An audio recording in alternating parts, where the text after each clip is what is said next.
मुजफ्फरपुर के चक्कर मैदान में आगामी 2 नवंबर से 4 दिसंबर तक आयोजित होने वाली अग्निवीर भर्ती रैली को लेकर समाहरणालय स्थित सभागार में सेना भर्ती बोर्ड के निदेशक व जिला स्तरीय पदाधिकारियों की बैठक हुई। इसकी अध्यक्षता डीएम प्रणव कुमार ने की। इस अवसर पर कर्नल निदेशक ने बताया कि 1.5 लाख अभ्यर्थियों ने निबंधन कराया है। 2 नवंबर से 4 दिसंबर तक भर्ती प्रक्रिया की जाएगी। इसके पश्चात मेडिकल किया जाएगा। अग्निवीर भर्ती में उत्तर बिहार के 8 जिलों के अभ्यर्थी अग्निवीर भर्ती में शामिल होंगे। वहीं डीएम प्रणव कुमार ने संबंधित पदाधिकारियों को भर्ती प्रक्रिया में कई आवश्यक व्यवस्था सुनिश्चित करने का निर्देश दिया। अग्निवीर को लेकर के जो बहाली हुई है उसके लिए किया गया है और 8 जिलों के पार्टिसिपेंट्स भाग लेते हैं और 2 नवंबर से लेकर 4 दिसंबर तक सेना बहाली को लेकर के यहाँ पर फिजिकल टेस्ट होगा। उसके पश्चात 10 दिसंबर तक कुछ लोगों का जो सफल होंगे उनका मेडिकल टेस्ट भी कराया जाना है। हर दिन लगभग 5-6 हज़ार अभ्यर्थी के आने की बात रहती है। इसको लेकर के हर एक तरीके से हम लोग मुस्तैदी से काम कर रहे हैं और किन्हीं भी अभ्यर्थियों को कोई दिक्कत ना हो और अभ्यर्थियों के साथ साथ यहाँ के लोगों को चूँकि ज़्यादा फुटफॉल होता है तो दिक्कत नहीं हो, इसको लेकर सभी एंगल पर हम लोगों ने ध्यान दिया है और विशेष रूप से रेलवे स्टेशन, बस स्टैंड पर मजिस्ट्रेट और फोर्स की तैनाती की जाएगी और इसके अतिरिक्त अभ्यर्थियों को कोई असुविधा न हो इसको लेकर चक्कर मैदान में भी सभी आवश्यक व्यवस्थाएं सुनिश्चित कराई जा रही हैं। इसको लेकर आज सभी विभागों की एक कोऑर्डिनेशन मीटिंग भी की गई जिसमें निदेशक सेना भर्ती बोर्ड के जो यहाँ के इंचार्ज हैं वो भी उपस्थित हैं और सभी हमारे डिपार्टमेंट्स उपस्थित हैं और सभी लोगों की सहमति से हम लोगों ने यह निर्णय लिया है कि काफ़ी सुविधाजनक तरीके से और सारी व्यवस्था संपन्न करा करके हम लोग ये भर्ती बहाली की प्रक्रिया पूर्ण कराएंगे ताकि किसी को भी कहीं से दिक्कत ना हो। काफ़ी संख्या में सर इनरोल कराया है विद्यार्थियों ने। हाँ जी, काफ़ी बड़ी संख्या में। प्रकार का कुछ न्यूसेंस ना हो सकती है। बिल्कुल इसको सुनिश्चित किया जाएगा और जितने भी पहले के भी हम लोगों के एक्सपीरियंसेस रहे हैं, पहले भी इस ज़िले में पिछले साल को छोड़ करके पहले भी सेना भर्ती बहाली होती रही है, तो उस एक्सपीरियंस का फ़ायदा उठाते हुए हम लोग हर एक इम्पॉर्टेंट पॉइंट्स पे लोकेशन पे मजिस्ट्रेट और फोर्स की तैनाती करेंगे और इसके अतिरिक्त जो मैसेज के माध्यम से, अवेयरनेस के माध्यम से भी लगातार हम लोग अवेयर कर रहे हैं अभ्यर्थियों को और काफ़ी शांतिपूर्ण तरीके से ये सेना भर्ती बहाली निश्चित रूप से संपन्न होगी। मुजफ्फरपुर नगर निगम का चुनाव दूसरे चरण में 20 अक्टूबर को होना है। इसको लेकर जिला प्रशासन की तैयारी जोरों पर है। जब पहली बार मतदाता नगर निकाय के चुनाव में ईवीएम का प्रयोग करेंगे। वहीं डीएम प्रणव कुमार ने बताया कि इस बार नगर निकाय चुनाव में हाई टेक्नोलॉजी का उपयोग किया जाएगा, जिसके लिए तैयारियां पूरी कर ली गयी। चुनाव में पहली बार तीनों पदों के लिए ईवीएम मशीनों का उपयोग किया जाएगा। मतगणना भी OCR टेक्नोलॉजी के जरिए होगी। चुनाव के दौरान विधि व्यवस्था का भी चाक चौबंद व्यवस्था रहेगी। उपद्रवियों पर विशेष ध्यान रखा जाएगा। इसके लिए फोर्स की तैनाती की जाएगी। डीएम ने बताया कि चुनाव के समय वैसे वोटर भी वोट कर सकेंगे जिनका वोटर ID कार्ड आधार से लिंक नहीं हुआ है। नगर निकाय हैं वहाँ पर यहाँ पर 2 फेज में उसके इलेक्शन की घोषणा हो गई है और इलेक्शन की घोषणा होने के साथ ही आदर्श आचार संहिता भी प्रभावी हो गई है। मुख्य रूप से 2 तिथियाँ निर्धारित की गई हैं।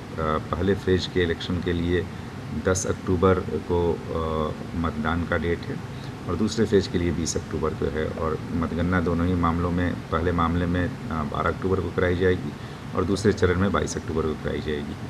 इस बार के लिए विशेष रूप से मैं बता दूं कि काफ़ी टेक्निकली एडवांस सिस्टम का हम लोग प्रयोग करने जा रहे हैं और तीनों ही पदों के लिए ईवीएम मशीन का प्रयोग किया जाएगा। ईवीएम मशीन का प्रयोग यह पहली बार नगरपालिका के इलेक्शन में कराया जा रहा है। इसके अतिरिक्त end to end computerization system के माध्यम से काम करने की व्यवस्था है जिसमें कि मतगणना जब होगी, जो 12 अक्टूबर को और 22 अक्टूबर को मतगणना होगी, तो मतगणना भी OCR टेक्निक से हम लोग करने जा रहे हैं जिसके माध्यम से सीधे रिजल्ट से डेटा कैप्चर करके कंप्यूटर में टैबुलेशन होगा। इन सभी चीज़ों को लेकर के सारी तैयारियां हम लोगों ने पूरी कर ली हैं और विभिन्न कोषांग बना दिए गए हैं। इसके अतिरिक्त विधि व्यवस्था के लिए भी मजिस्ट्रेट और फोर्स प्रतिनिधित्व करने की कार्रवाई की जा रही है और 107 एवं अन्य निरोधात्मक कार्रवाई करने के लिए संबंधित SDO DSPs को भी निर्देशित किया गया है। हम लोग पूरी तरीके से आश्वस्त हैं कि काफ़ी शांतिपूर्ण एवं निष्पक्ष वातावरण में पूरे मतदान की प्रक्रिया हम लोग संपन्न कराएंगे। सर, आधार से मतदाता सूची को जो लेकर जो किया गया है, तो क्या मैंडेटरी रहेगा क्या मतदाताओं को कि जिसका आधार से लिंक है वही वोट दे पाएंगे, ऐसा कुछ है? जी नहीं, ये अभी ये स्वैच्छिक ये प्रक्रिया चल रही है ईसीआई के गाइडलाइन के हिसाब से, और ये सतत चलने वाली प्रक्रिया है और इसका भी इस इलेक्शन से डायरेक्ट रिलेशन नहीं है।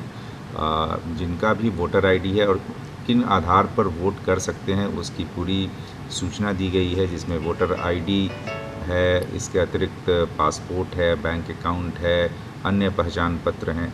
ऐसे बहुत सारी चीज़ें हैं जिनके माध्यम से लोग अपना मतदान कास्ट कर सकते हैं। डीएम कार्यालय के समक्ष महिलाओं ने जमकर हंगामा किया। इस दौरान महिलाएं कार्यालय गेट के बाहर महिलाएं लेटकर प्रदर्शन करने लगी।